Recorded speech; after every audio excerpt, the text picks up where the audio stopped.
This is episode number 378 of the InnerFight podcast. We are back again, supported by Smith Street Paleo. Keep on rating the podcast, keep on giving us reviews, and we'll keep on sending you those treats. This is the Health and Fitness podcast. This is the region's #1 health and fitness show. Thanks a lot for all of your support to help us get our ratings up, and also for everyone that listens, everyone that has sent us a question, a request. Everyone wanted the video. What else can we put out just to test people are watching? Have you got a good video at the moment, Andre? I actually just made one. So Andre just made. Last week I shot it. It should be ready very soon. Actually, maybe today I'll get it ready. So more secret content. It's also like a movement flow video, similar Cool. to yours, like 20-minute routine you can perform a couple of times a week to make yourself feel better. I do it every Thursday and Monday on my rest days. There we go. There we go. So if you want that secret content, as you'll see, guys, we are not giving this content to people that don't support the show, to people that don't listen. Had about 40 or 50 people send me a message to get that YouTube video. I expect that yours gets a lot more traction than mine does because you move a lot better than I do. Mate, another episode of the listener Q&A. We've obviously just had some really good guests on the last few shows. Matt Jones telling us a little bit about what's going on in the class. Thoughts, mate? You've seen a few weeks now of Jonesy writing the program. Obviously, this show is more about people that are following our program, that are coming to the gym and stuff. So what are your initial thoughts about the few weeks that we've seen of Jonesy's program? Let's be good to him or let's not be good to him. Up to you. It's been a huge change from what we had before. It's kind of fresh new start. It's a lot more tempo stuff, so a lot more work where we are moving slower. We're having pauses in different positions in all of the strength work, so meaning pause back squats, pause presses, tempo deadlifts, all kind of stuff. It's really an opportunity to fix people's mechanics in those kind of positions. Yeah. And it's an opportunity to put people for longer times under tension. Yeah. Which I think to some extent they almost can fix themselves by feeling when they're wrong. You know how you can rush through a position? Absolutely. And you don't really know whether or not that was perfect. Yeah. But if I tell you to do it, a front squat 10 seconds down, you'll know if your elbows are coming down, your thoracic is rounding, and all those kind of things. You can sort of feel it. So it forces people to question themselves a little bit. Exactly. I think one thing as well, mate, is some days we've had less work to get through, so the quality of the work has been able to be a lot higher. So, and actually getting people really to feel like what a hollow hold should be, or what that dead hang should be with full activation as well. I think maybe in the past we've been a little bit guilty of actually programming a lot because people seem to want to do a lot, and then some of the stuff has lost. So I've actually really enjoyed teaching a lot of it. It's been really good, especially also now we finish off the class with a daily stretch. Yeah.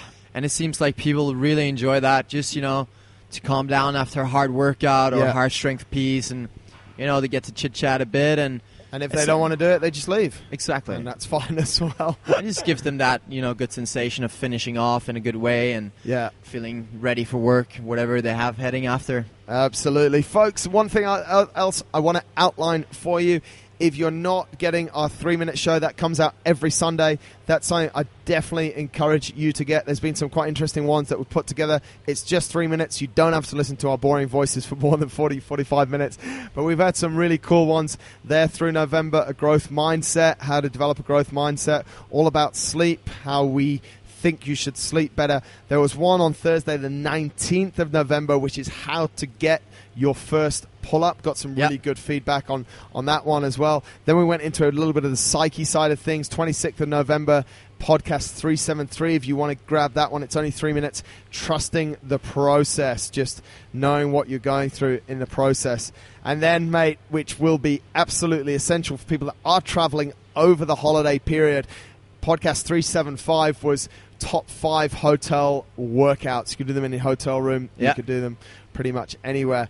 And we spoke about it quickly on Matt's show last week, but definitely if people haven't listened to Shadia's show number 374, that's something to listen to. She is wired about going and being involved in the WWE, and we wish her all the best. Yeah. Regarding the fitness and the 3-minute shows, I mean, if you haven't given those a listen, you definitely need to to step in and try them out, because Yeah. it's always similar. Like, set up 5 different points on some sort of relevant topic, and we just hammer through it. There's no bullshit. There's nothing in between the lines. Like, you just get it straight up. Straight up, straight down, and out. It's under 3. Well, they are basically 3-minute shows, so go and definitely. Literally 3:0.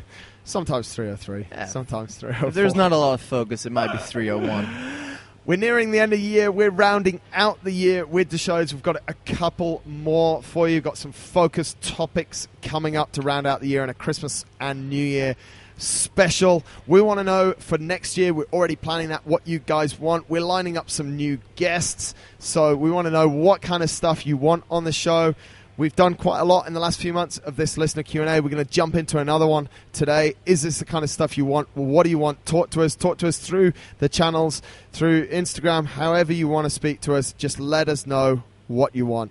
And we actually have to give out another big shout out to our marketing guru, Laura, who takes care of all of our marketing on 2 counts. Yes. 1, she's doing an awesome job, and we gave her a mention the other day, and she super liked it, so we're going to give her another mention. She's very good. Go and follow her on Instagram, Laura Megan Davis, I think her Instagram name is, or something like that. Something like that, Next. yeah. And another thing she did the other day is this is something that's super cool. So we put out a show which was, like I just said before, which number was it? I've almost got it here. How to get your first pull-up, 371. One. And then she made a bet with the girl that used to handle our marketing for us, Nat. So I actually told Nat that Laura's better than her at marketing and now at pull-ups. So she made a bet with Nat that it was basically, the deadline was kind of January, so gave them about 6 weeks to get a pull-up. Mate, you took hold of Laura and something happened. Tell the listeners what happened. Knowing that Laura basically started doing CrossFit about 6-7 months ago. Talk to us about it.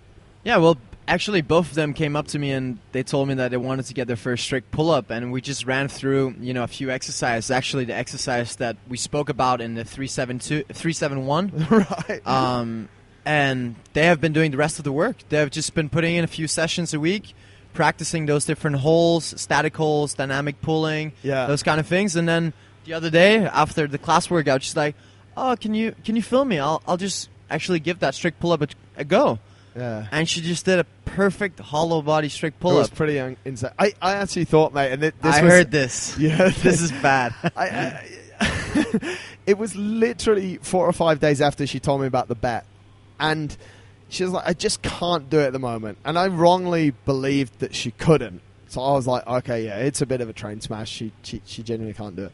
So when I saw this pull-up on her Insta story, I was like, this is absolute genius marketing. What she's actually done is she's got one of the media team she's used a band. She's like in a perfect hollow body position. I know she was. Your first strict pull-up is not supposed to look like that. It's not supposed to look like that. So it wasn't wrong of me, but it was wrong of me. So I'm like, I just went up to her and I said, "Did you really do that?" She's like, What the fuck do you mean, did I really do that? I was like, I thought you got one of the media team to basically block out. You were using a band and you got them to block it out because it looked so perfect. And after she was insulted, I think she was okay with it. But yeah, it was a bit cruel of me, but she did an absolutely perfect strict pull-up the first time. So if you don't have your first strict pull-up, I mean, go listen to the 371. Yeah. Do the exercise a few times a week, and then hopefully within 6 weeks, I think you can almost guarantee yourself a strict pull-up. I think one of the coolest things as well, mate, is that because she did a strict pull-up in such good form, that her development to multiple strict pull-ups and her progression to...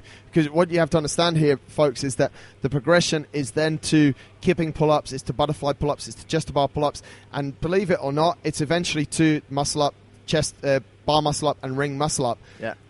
The reason why she will actually go faster through that process now is because her first pull-up she did with such great form. Yeah, she did her homework before. Yeah. I mean, she did all the prep work. She did all the hollow holds. She did all the static holds above the bar. Yeah. Which is most often what people tend to skip, like the basics. Yeah.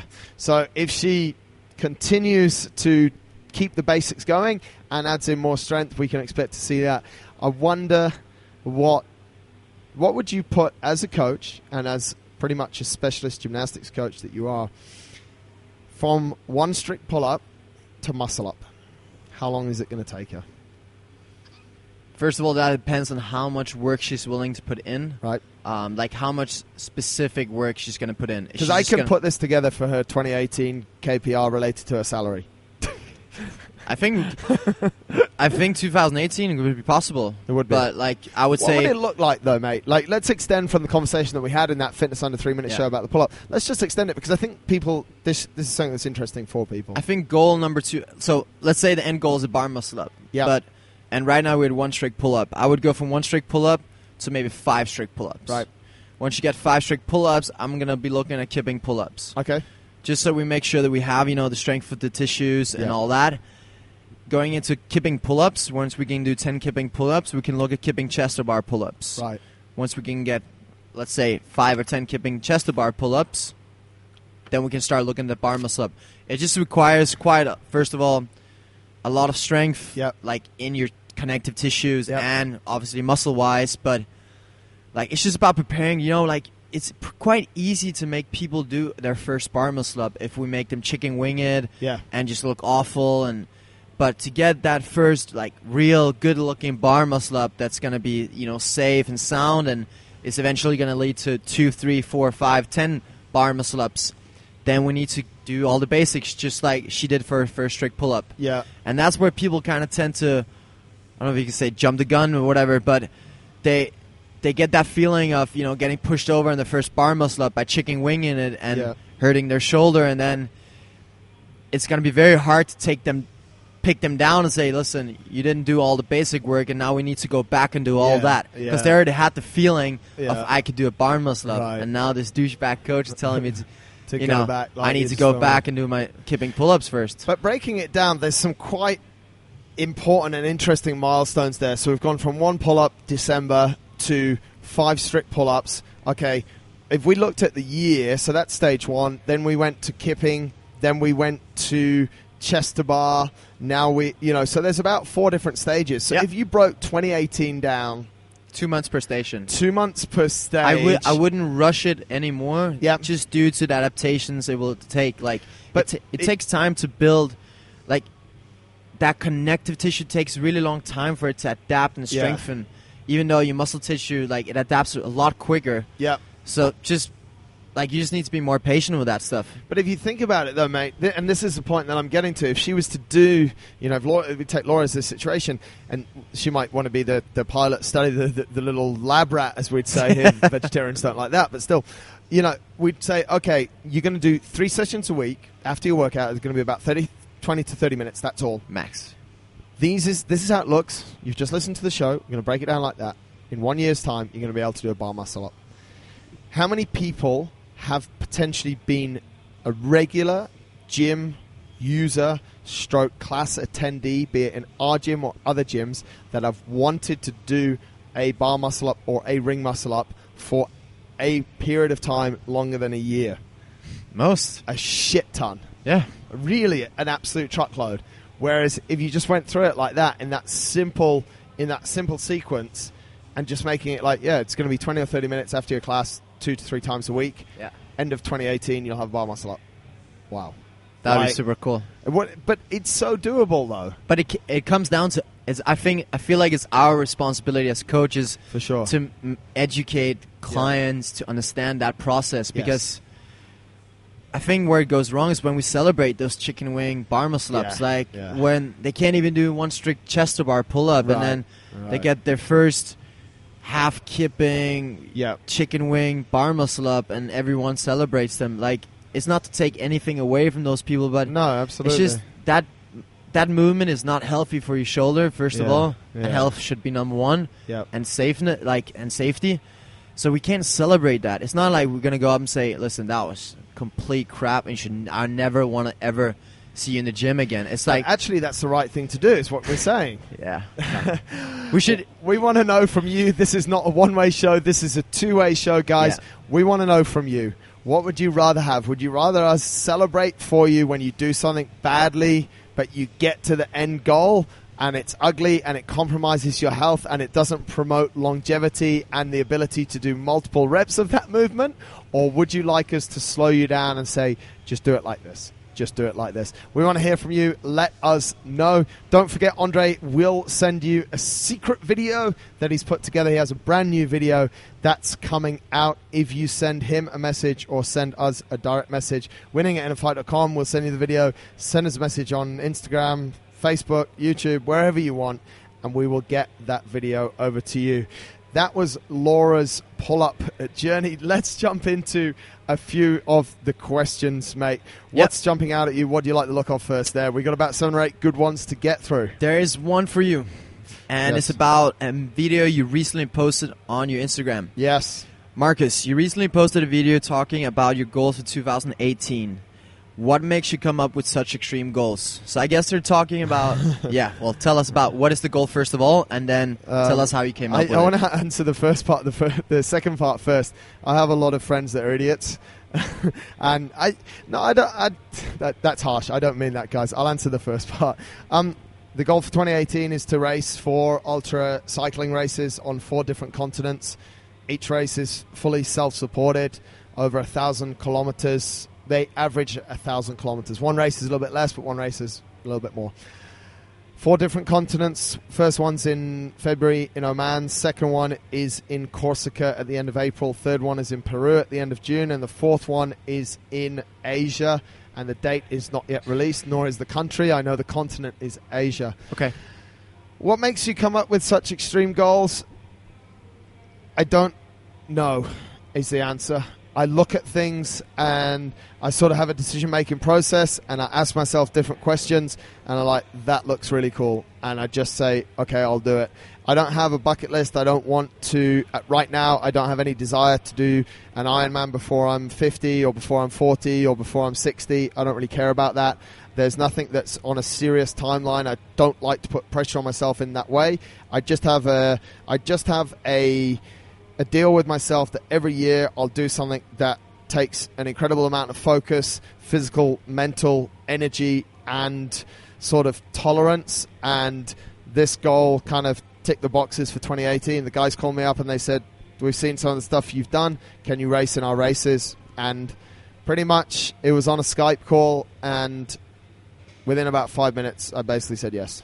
So, it's just, I think as well, like, when I agreed to this race, I was still about 92, 94 kilos. Yeah. So the whole transformation challenge is something that is very attractive because it means I have to do a lot of things a lot differently and go through a lot of different emotions. And when you go through all of those different emotions, you learn a lot of different things about your body and about your mind. It's very hard, and I want to be super open about this. It's very hard seeing myself in a mirror now becoming quite thin, where you're for the last 69 now, 68 kilos. For the last sort of 5 or 6 years, yes, I've done endurance things, but like working out and CrossFit's been my main point of focus.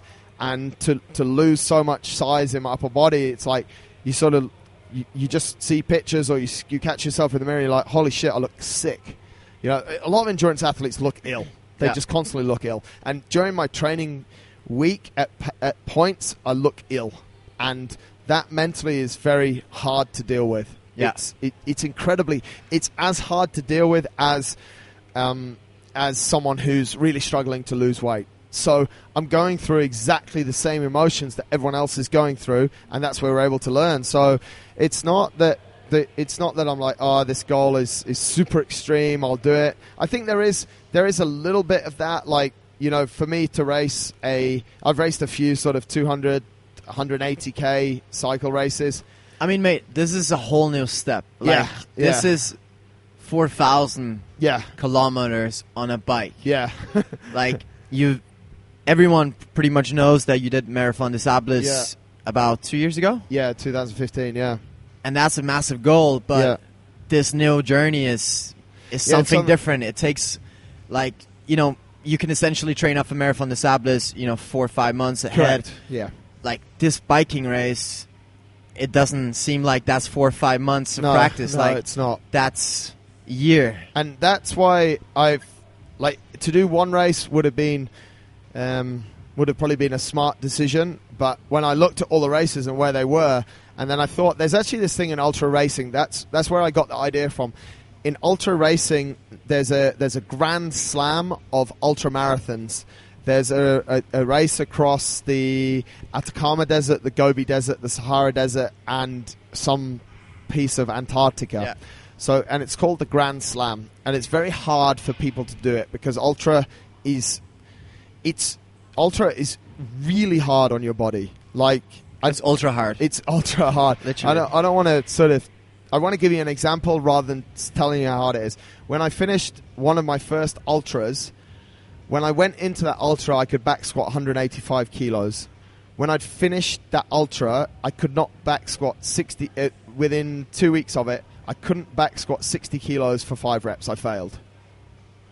So, just to say that again, I could back squat 180 kilos about 2 weeks before it, 2 weeks after it. So within a month, I could not back squat 60 kilos for 5 reps. It is incredibly, incredibly brutal on your body. And that's what I appreciate all the support, but I think some people don't really understand the extremity of not my goal, but of ultra. So when you see someone go out and run a 250k marathon, yeah, it's crazy, it's hard, it's this, it's that. It's just brutal beyond, and that's just what it's done to your body in the aftermath. It's not everything you go through. So it's just, that's what's exciting, really. Yeah, I think that's the question people want to ask. It's like, but why would you do it if it's not good for your body? Yeah, and that's one thing as well. Is I try and do these things in the safest possible way that I can. Yeah. So I now have a nutritionist who I know how to manage my nutrition. I program nutrition for a lot of people, but I have a coach who keeps me online with that.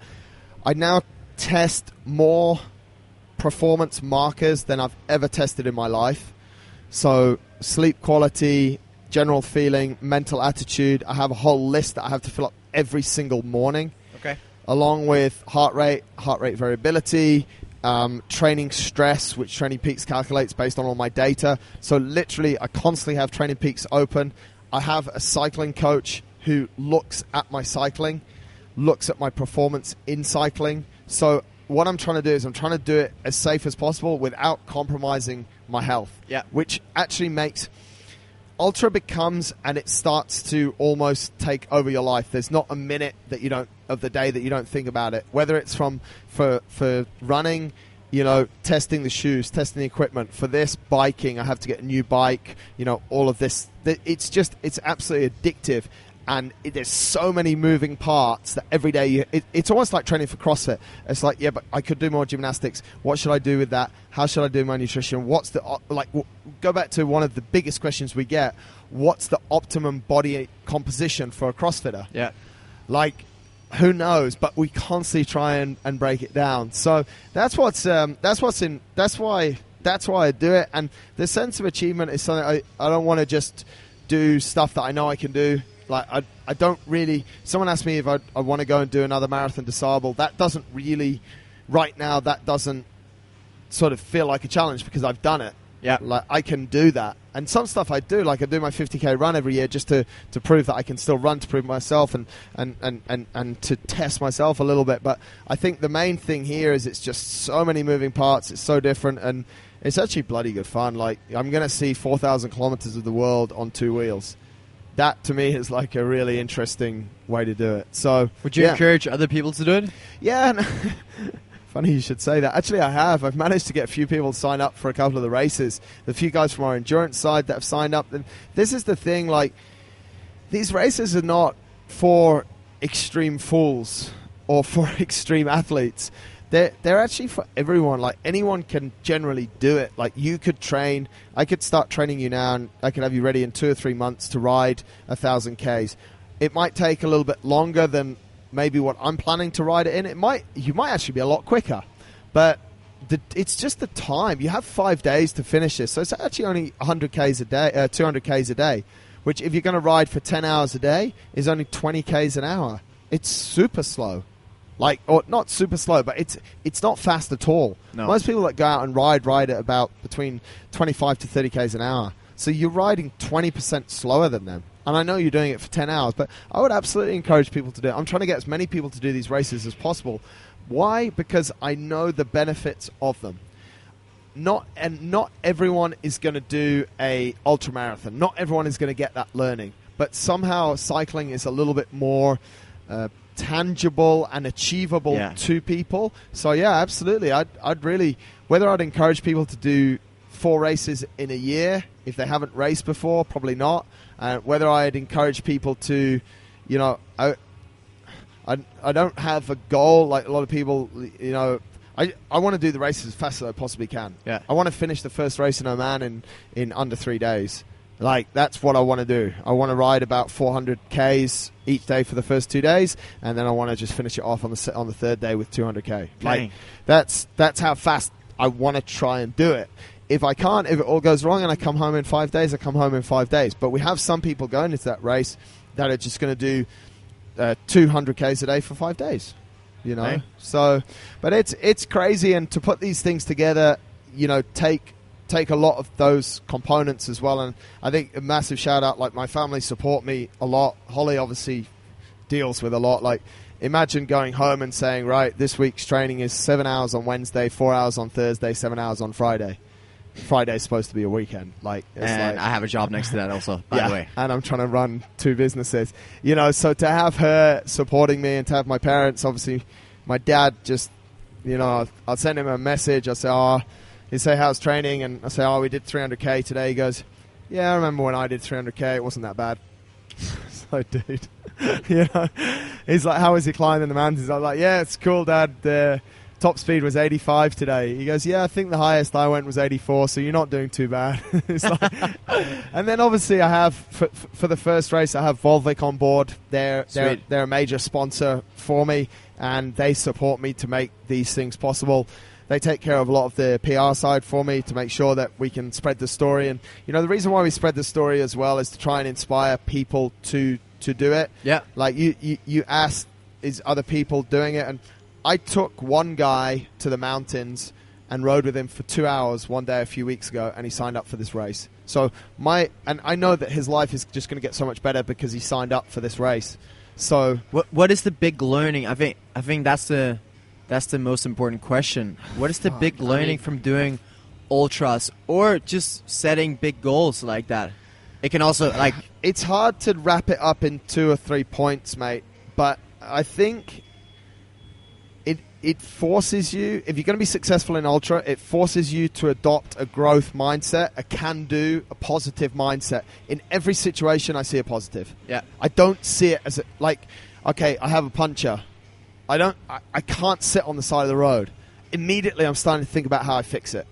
And it's exciting to me. So I think it changes your mindset. And once you change your mindset related to sport, that mindset hopefully passes over into every area of your life. I think it teaches you to have some decent focus as well.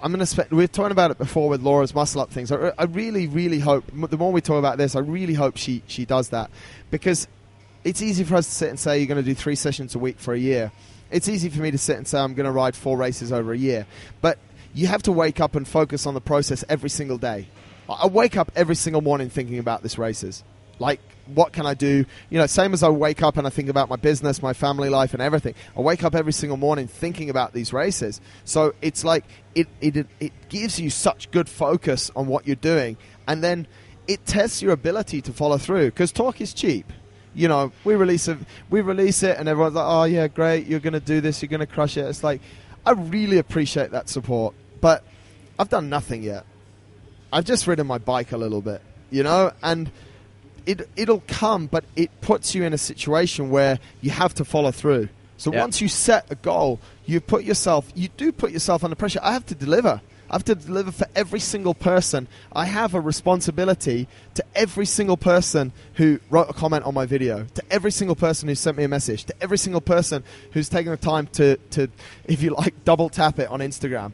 I have a responsibility, and I think about those people a lot. Like, they motivate me beyond reason, and that's actually why I use social media to because creates that motivation. So, and I think as well, mate, when you achieve a physical goal, in these races, I'm going to be certain scenarios, I'm going to be for hours in an incredible amount of physical and mental pain. I'm going to want to stop.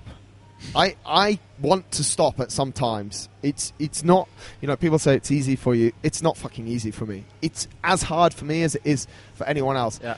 So in those times of adversity, you learn an incredible amount about yourself.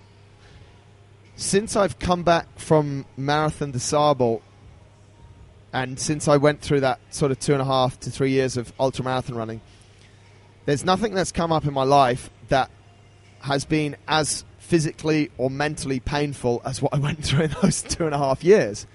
So everything's easier. Yeah. And listen, the people in my family have been diagnosed with cancer, close friends have died, it happens, shit happens, this life happens. But you're able to deal with it a lot better.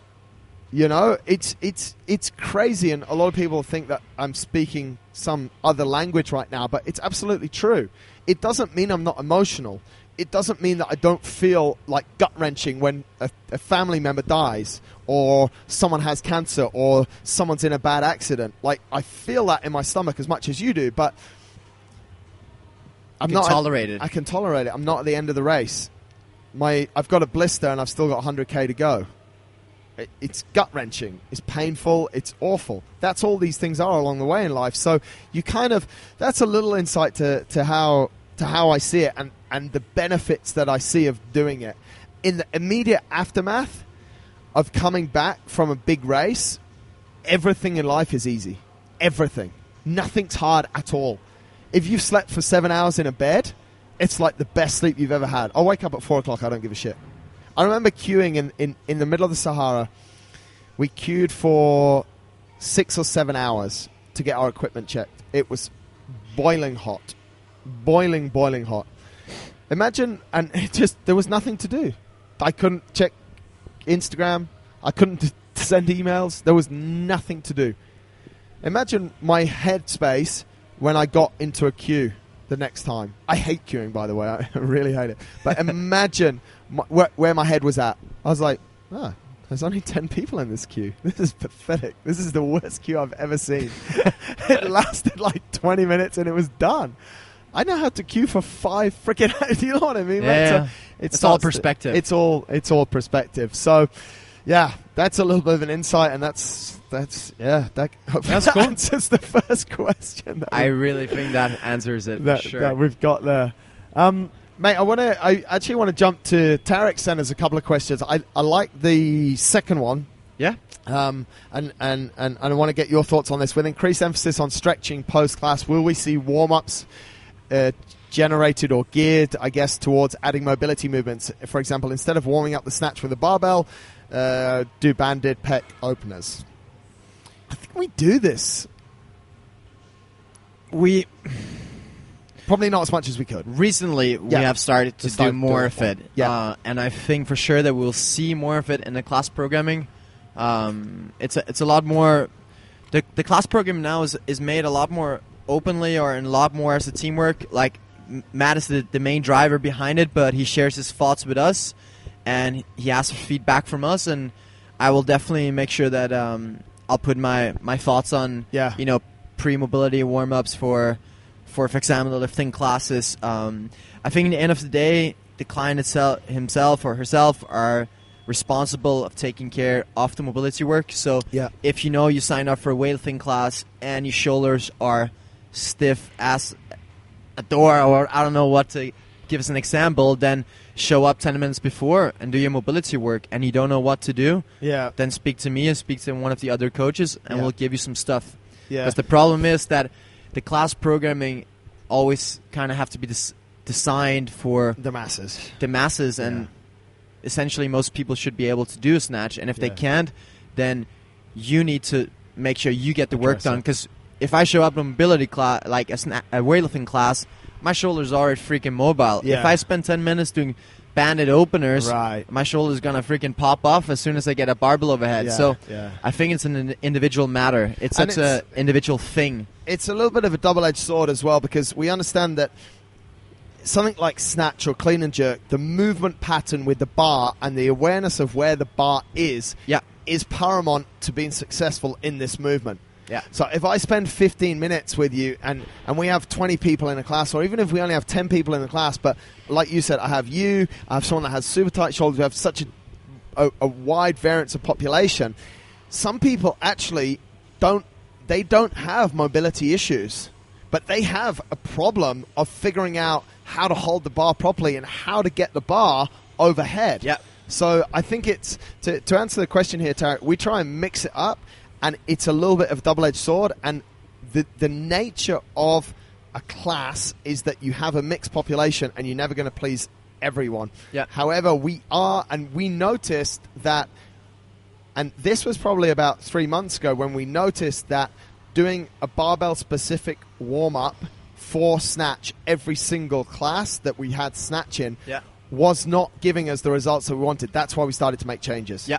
So, but again, if members do have feedback, then then they should do it. And I mean, lately we've seen a big wave of people coming in before classes, staying after doing their mobility work. I prescribed a lot of mobility work for a lot of our clients now, and it's not that they have to use whatever I tell them, but it's very easy to figure out what the problem is and how to solve it. Yeah. And it doesn't take a lot of work. Most people anyways come 10-15 minutes before to chit-chat. Absolutely, yeah. So, I mean, if your Why hips not are tight, you chit-chat might with as well something? sit down your bottom of the squat and chit-chat. And chit-chat. So keep it simple and keep it consistent. And then, in the end of the day, it's your own responsibility.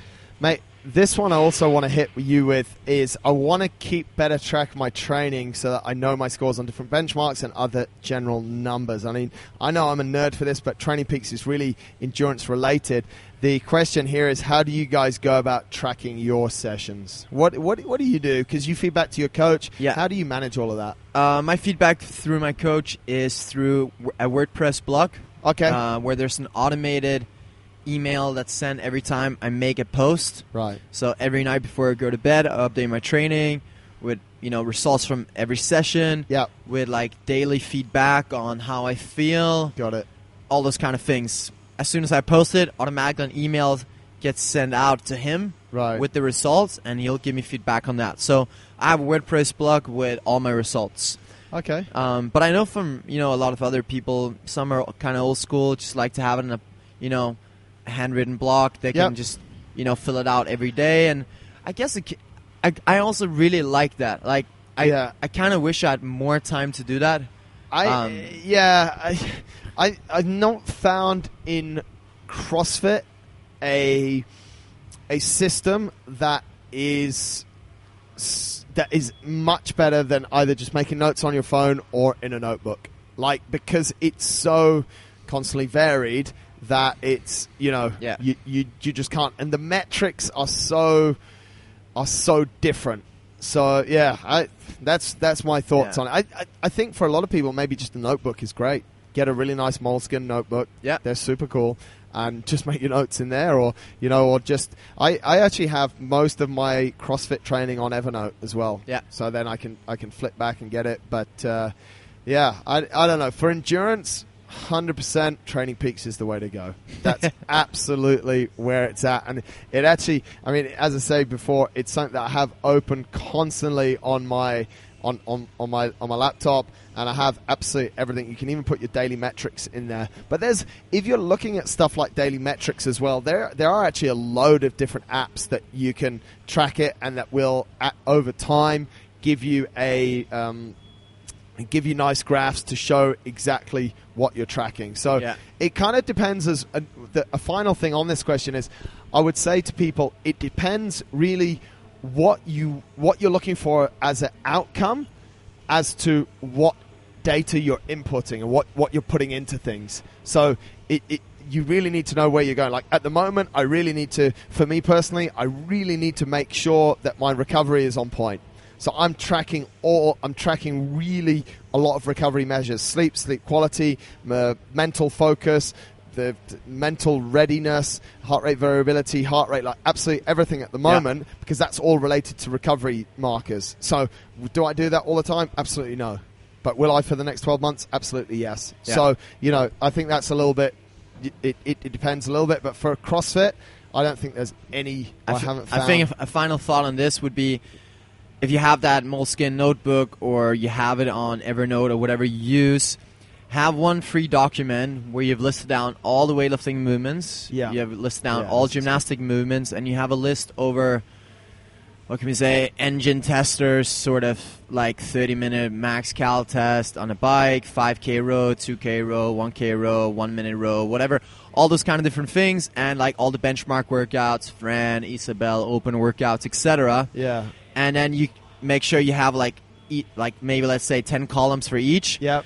And then you write a date every time, you PR. I maxed out in snatch today. I got a 1 kilo PR. Yep. All right, my last PR. Oh, wow, that was actually only 1 week ago. And this week, I'm on this. Like, it just creates that a little bit better overview, which is going to give you a bit more feeling of success and progress, which is going to be fuel for more motivation. Absolutely. Mate, before we wrap up, one more little bit technical question. This is from Tarek again, actually.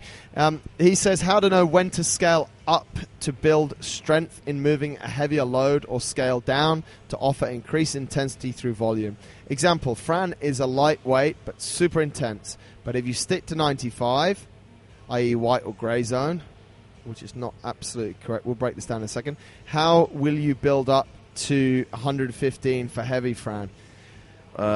First of all, Black Zone Fran is 95 pounds. The RX version is 95 pounds. If you're talking about a different workout, which could be heavy Fran, then it could be 115 or 135. Right. Let's look at this. Fran's a good one as well, and this is not going to make a lot of sense to our non-CrossFit geeks, but to our CrossFit fans and friends and geeks and nerds and turds. All the tattoos with Fran on their shoulder. This is going to make... Fran was designed to be a lightweight, but done at extremely high intensity. Murph is an even lighter weight.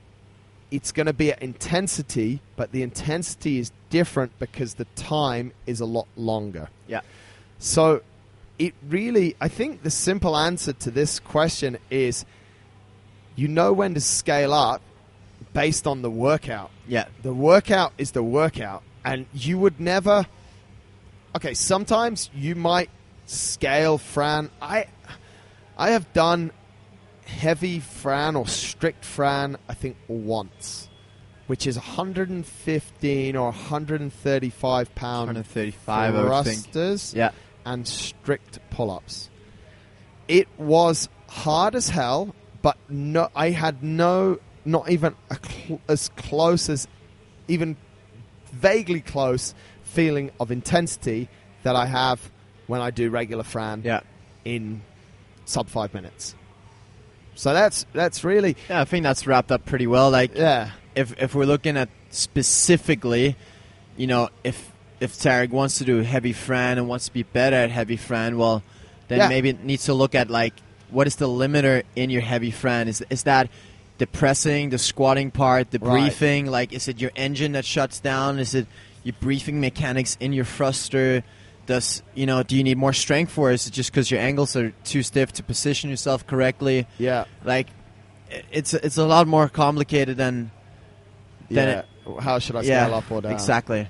Tricky one. But good question. Yeah. Hopefully that sort of answers it a little bit. But if you're comparing those benchmark workouts, the benchmarks are the benchmarks for the reason that they're benchmarks, so we can't really, and we do see it sometimes in the CrossFit Games that those workouts are scaled up, never really scaled down. It'd be quite interesting to do Fran double the reps and with a 20 kilo bar. That'd be quite interesting. So 42, 30, 18 rep scheme, 20 kilo bar, and you can only really do the same pull-ups. But something that would be harder. That would definitely be harder. There we go, mate. That's 45 minutes worth of jargon, answering questions, talking. discussions. We appreciate the questions that you guys have. Hopefully you appreciate the answers that we put together for you and information that we share. Stay tuned for 2018. We have a lot of epic shows coming up. Stay tuned. We have a couple of good ones to close out the year as well. Don't forget to we said it at the start, Fitness Under 3 Minutes on Sunday. This week in 3 minutes, we're talking about vegan. In May, What the Health came out. There's been a lot. We're sort of 6 or 7 months down the road. I want people to talk to us if you went vegan or vegetarian because of that film, you're still doing it. Who are you? What's happened? What's the story? Let us know. Andre, as always, mate, it's a pleasure to chat. And folks, thanks a lot for your support.